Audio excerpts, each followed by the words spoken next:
Okay, so maraming salamat sa mensahe ng amin, Julius. At kanina kami ng mga inyong guro ay nagre-recall kung ano-ano ang mga pangalan nyo. At 6 na taon na ba? 5 pa lang? Okay, 6 na taon pa lang. So kung medyo hindi tayo mapapansin sa klase, no, medyo nalilimutan yung ating mga pangalan. Pero anyway, wala naman kami nalimutan. Ngayong gabi ay nais kong reviewin ang inyong kaisipan at diwa nung kayo ay umalis ng Banahaw View Academy. Katulad ng sinabi ni The Bird na ang inyong naging philosophy and motto ay pray, shine. Ang motto nyo ay go beyond. Kung ating sasariwain pagkalipas ng 6 na taon na halos 2,000 mga araw na ang nakalipas, ay maraming panahon na tayong nagugol upang ating abutin yung ating philosophy, go beyond. Sa Biblia, no, ay maraming mga ilustrasyon tungkol dito at alam naman natin kung anong ibig sabihin ng shine. No? Ang ibig sabihin nito ay lumiwanag. Pero kahit ikaw ay may liwanag at wala namang nakakita ng iyong liwanag, ay useless din yun. So kinakailangan ay merong makakita sa iyong liwanag. Sa Biblia, ang sabi dito sa Isaiah 60 verse 1, sabi dito ay, arise and shine, for thy light is come, and the glory of the Lord is rising upon thee. So, yung unang word bago ang shine ay arise. No? Ito ay isang verb na tumutukoy sa kilos o galaw. No?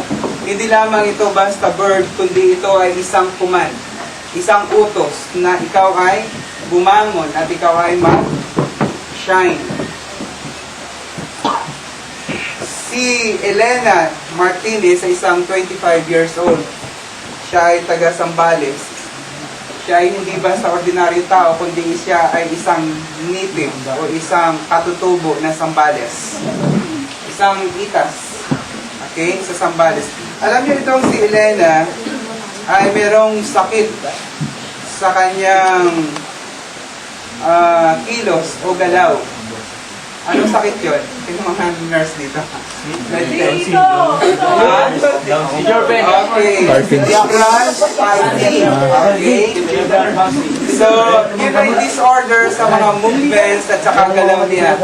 Hindi ko lang, iniisip ko kasi na ngayon ay mag-PowerPoint ako, kaso lang ay ang isang problema natin ay yung ating projector. So, sabi ko, hindi na lang. Kung nakita nyo ang kanyang hugi, siya ay naka-wheelchair siya. Pagkatapos ay talagang wala siya talagang magandang kuha, no? Wala siya talagang posture. Pero sa kabila nito, alam niyo ba si Elena ay hindi siya makapagsulat. Pero siya ay isang graduate ng kolehiyo. Isang college graduate siya at isa siyang psychologist. So sa kanya hindi naging hadlang para makatapos siya ng pag-aaral dun sa kanyang sakit. At ngayon ay siya ay isang teacher sa Trinidad, no? Sa Trinity College sa Quezon City. So, pansinin natin, kung siya ay nanatili lang sa ganun na naka-wheelchair, kung siya ay nanatili lang sa kanyang kilos, no, at galaw, wala sana siyang marating. Alam nyo, dito sa Biblia, ay meron ding isang kasaysayan ng 4 na kitongin. No?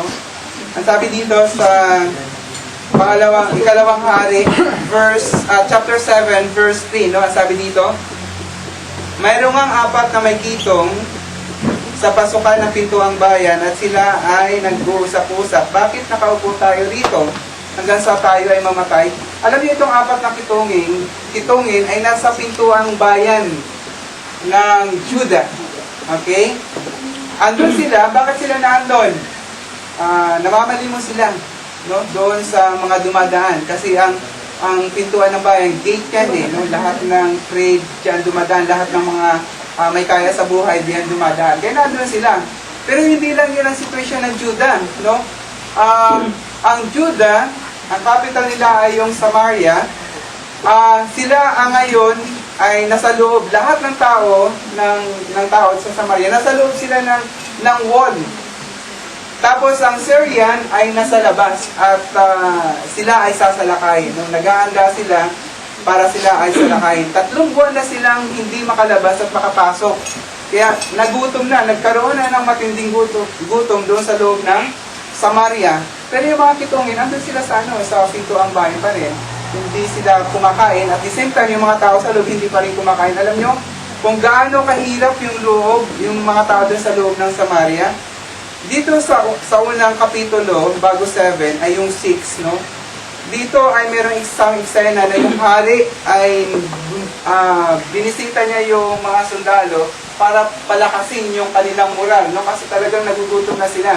Habang sila nandun sa taas ng wall, mayroong isang babaeng sumigaw sa kanya. Sabi niya, mahal na hari, kanya, tulungan niyo ako. Sabi niya, mahal na hari, saan? Bakit kita tutulungan? Kasi yung kapitbahay po namin ay nanloko at nandaya. Bakit? Anong ginawa sa'yo? Ang usapan po namin ay ngayong araw na ito, ang aming kakainin ay yung anak ko. At ito yung aming ginawa. Kinain namin yung aming anak. At pagkatapos namin kainin ito, ang sabi namin ay bukas naman ay yung anak mo. At ngayon yung bukas, ang nangyari po ay kanyang itinatago yung kanyang anak. Yan ay nakatala dito sa chapter 6, verse 28. At sinabi ng hari sa kanya, anong nangyari sa iyo? At siya sumagot, sinabi ng babaeng ito sa akin, ibigay mo ang iyong anak upang makain natin ngayon. At kakainin naman natin ang anak mo bukas. So yun yung sumbong ng babae. So napapansin natin kung gaano kahirap yung Samaria. Kaya yung 4 na kitungin ay nag-decide ng panahon yun. Ang sabi ng 4 na kitungin, anong gagawin natin dito sa gate? Tayong mamamatay dito.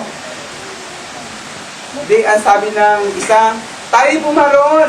No? Sabi dito, tayo magpatuloy. Kung ating nasabihin tayo magsisipasok sa bayan, ay nandun ang tagutom na nasa bayan at tayo mamamatay roon. At kung tayo magsisitigil dito na nakaupo, tayo mamamatay dito. Ngayon halina at tayo lumapit sa hukbo ng mga taga-Syria. Kung tayo ililigtas nilang buhay, tayo mabubuhay. At kung tayo kanilang papatayin, tayo ay mamamatay. So yun ang paniniwala ng 4 na kitungin.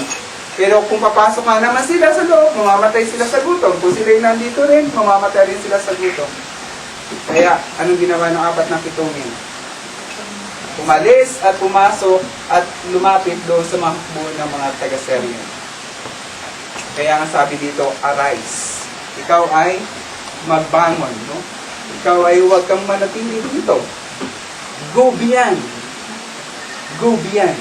Kaya ang sabi ng 4 na kitungin, halina, umalis tayo. Go beyond.